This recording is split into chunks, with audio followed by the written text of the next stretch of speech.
I think it's important, although it may be a little shocking and difficult for people, because we're so deeply brainwashed with this love thing.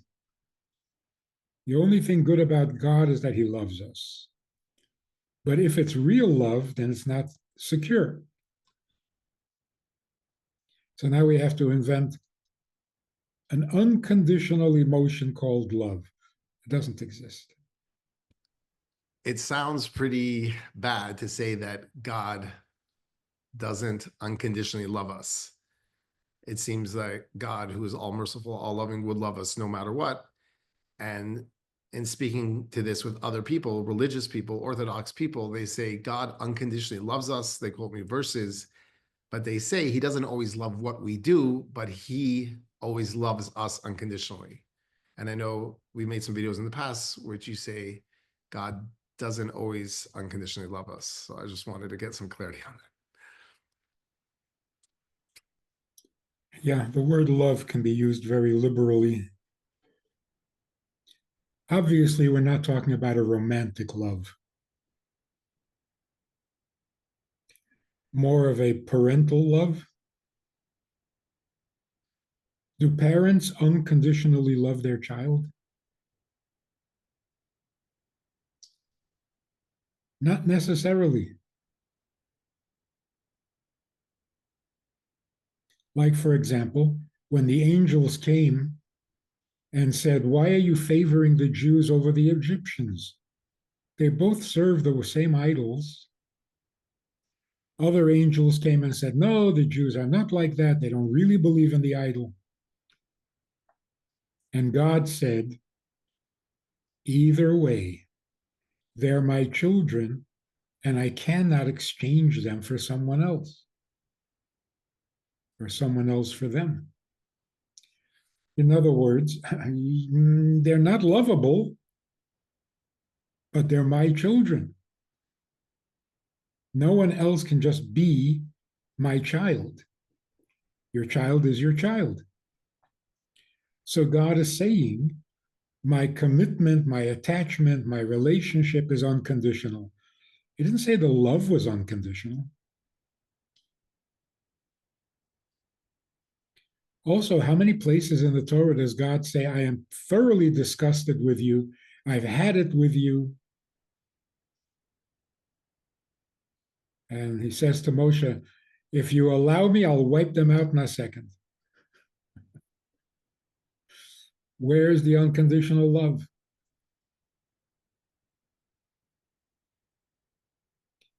Now you can say, well, where's the unconditional parental attachment?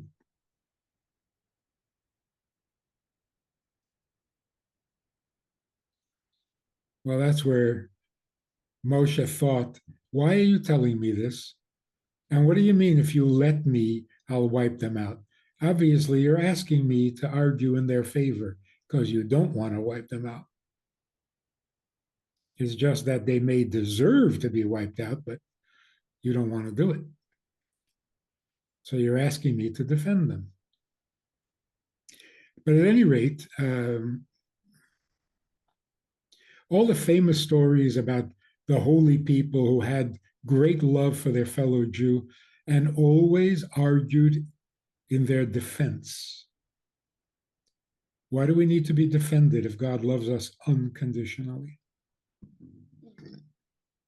So we got to be careful how we use the word love.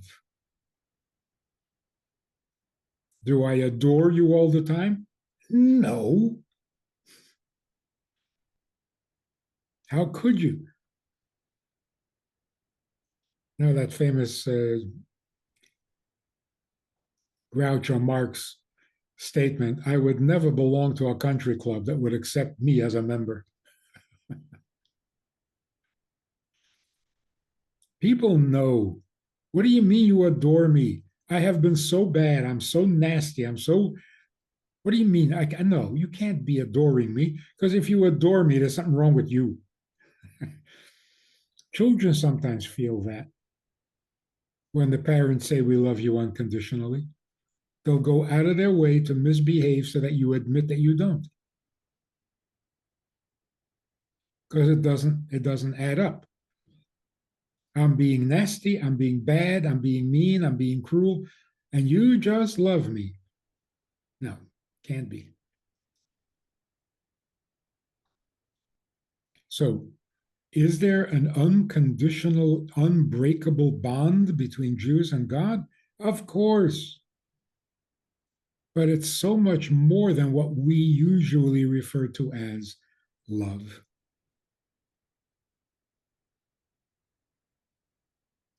And that's why, on occasion, God will say, I love you. But on occasion, there is something lovable that generates love. There are some things pretty nasty and miserable that generates the opposite. So we're not saying that if God doesn't love you unconditionally, he'll abandon you. On the contrary, our relationship to him does not depend on love. There's something more, something deeper that can be unconditional because it's a fact, not a feeling.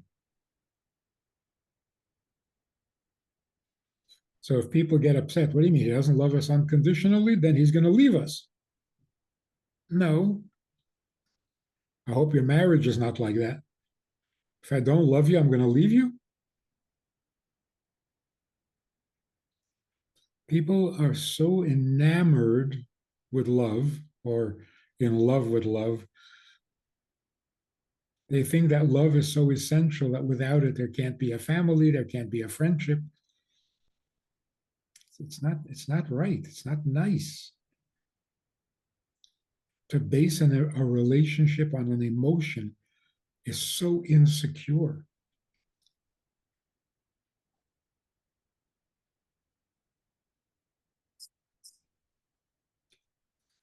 When you say to people, maybe you don't love your husband, maybe you don't love your wife, but you've spent so many years together. You have a life together. You have children together. She's the mother of your children. He's the father of your children. Why would you even think of leaving? How could you even think of leaving? Why? Because you're not madly in love? That's so flimsy. But we're brainwashed. We're deeply brainwashed in this love affair, the love affair with love. So there is the emotion of love that is, like all emotions, in flux. It rises, it falls, it's there, it's not there.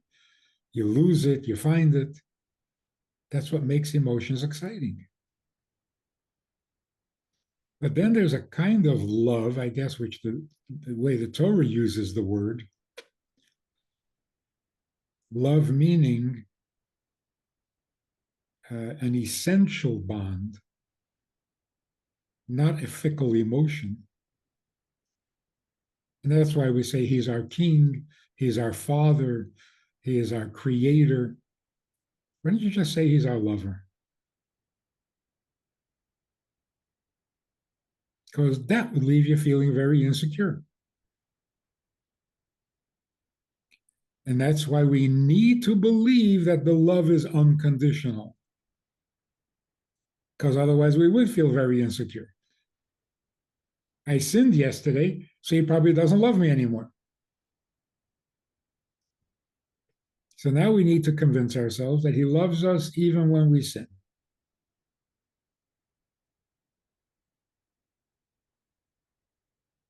But then you're not talking about the emotion of love. You're talking about some natural condition where our soul is a little piece of him.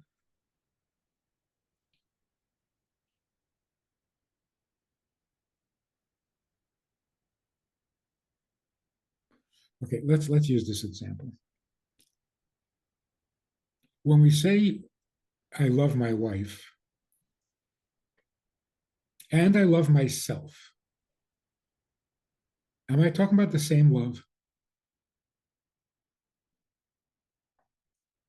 Self love is romantic love.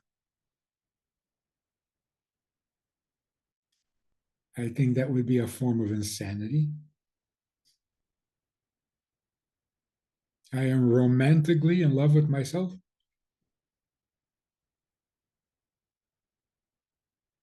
I adore myself. I can't believe that I am so lucky to be myself. I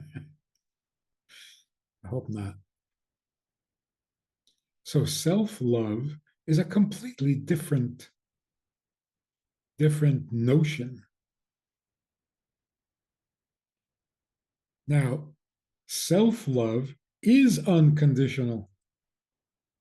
Even the person who kills himself and commits suicide loves himself. But again, not romantically,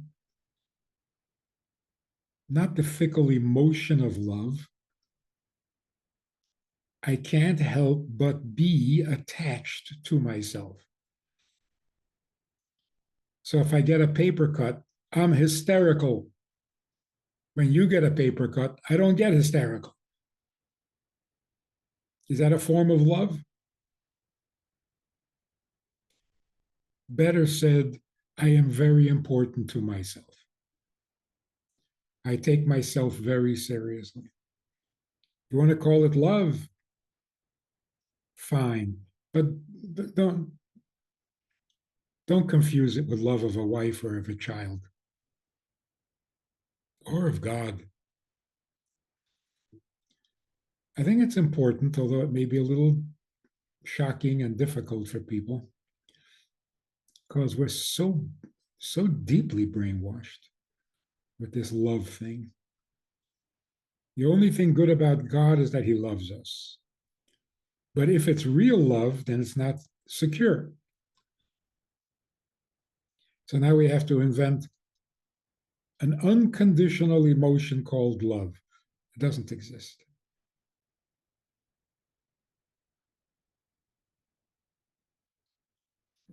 So could God ever abandon us or any individual Jew? No, he can't. It is unconditional. But it's not romantic love. Romantic love is exciting precisely because it is unstable. And I have to be very careful not to lose your love. And one final thing is, if love is supposed to be unconditional, how's everybody getting divorced? You got married because you were in love, and love is unconditional. All of a sudden, you're getting divorced because he doesn't put his socks away. I'm being sarcastic here. Important reasons, but they're reasons, and this is supposed to be beyond reason, unconditional. So you have to come to the conclusion that they never really loved each other. Now, that's condemning a lot of people. And whose love is real?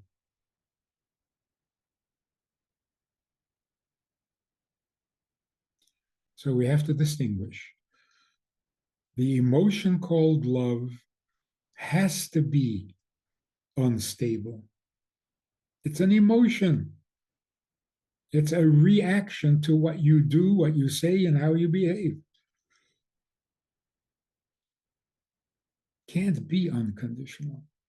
Because if it's unconditional, then it's not personal.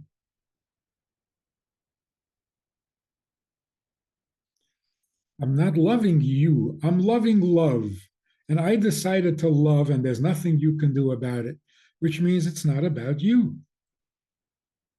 That's not romantic love.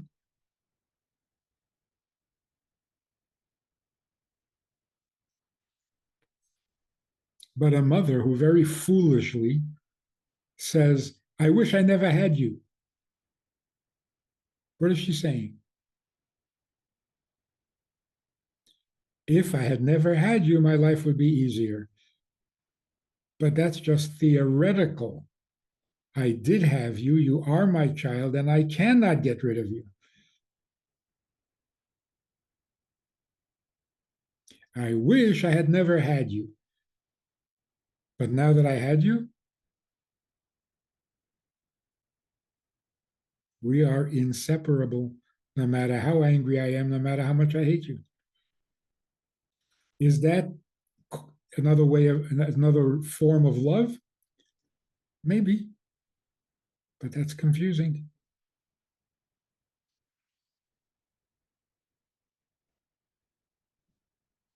So God can hate us sometimes. Whoa, yeah. Not what I do, but me. Like not that he could hate me.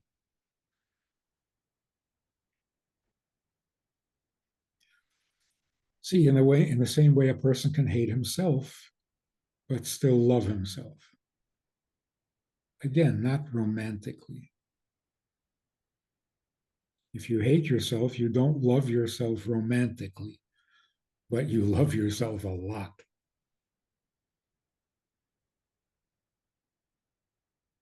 You're extremely important to yourself. Which gets us back to that same topic. Does God love us, want us, or need us? What God keeps telling us in the Torah is, I need you. I can't get rid of you. Sometimes I wish I could, but I can't. That's not a need.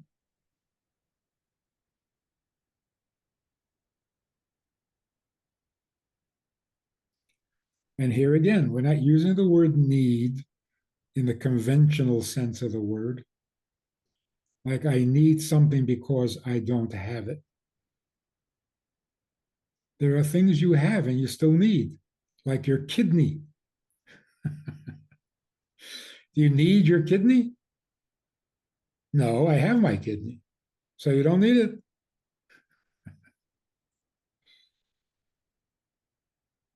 It's essential,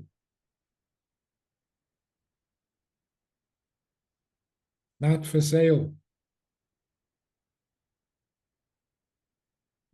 So like in the Christian world, if we told them God doesn't unconditionally love you, they would probably react. Yeah, because without love, the whole relationship with God is gone. Because they're in love with love. Yep. God is love, love is God.